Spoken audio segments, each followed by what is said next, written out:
Mubepanhau reThe Mirror mune nyaya yasiya vakawanda vachishaya kuti zviri kumbofamba sei apo bato reZANU-PF rinonzi riri kunyoresa zviuru nezviuru zvezvizvarwa zveZimbabwe kuti zvinovhota musarudzo dzemutungamiri wenyika neparamende dzichaitwa musi wa9 Gumiguru 2024 kuMozambique. Sapinda munaudzizere ndofanira kuti bva subscribe ulike wotina on the bell icon. Tipinda muna munonyogwa muchinzi mutauriri weRenamo bato guru rinopikisa kuMozambique Gloria Salvador anoti ari kuziva nezvekubirirwa kwemavhoti uye ari muZimbabwe kuferefeta nyaya iyi.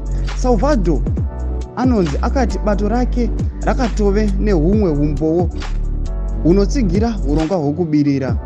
Bepanhau reThe Mirror rakaburitsa mashoko richiti chirongwa chekunyoresa kune mamwa chakatanga nemuvhuro kubvumbi 22 uye chiri kutarisirwa kuitwa kusvika kubvumbi 28.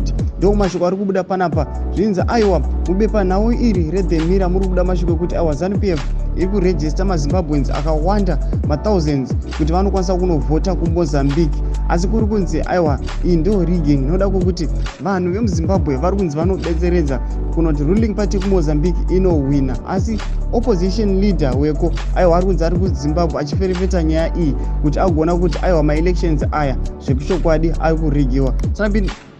Saka muri yeZimbabwe chimotudzira mafungiro enyu aiwa pine mucomment section medu dzemafungiro enyu aiwa musangana kusubscribe kulike chinotina on the bell icon. Tirambochona maupdates anokupa pano paZim News Live.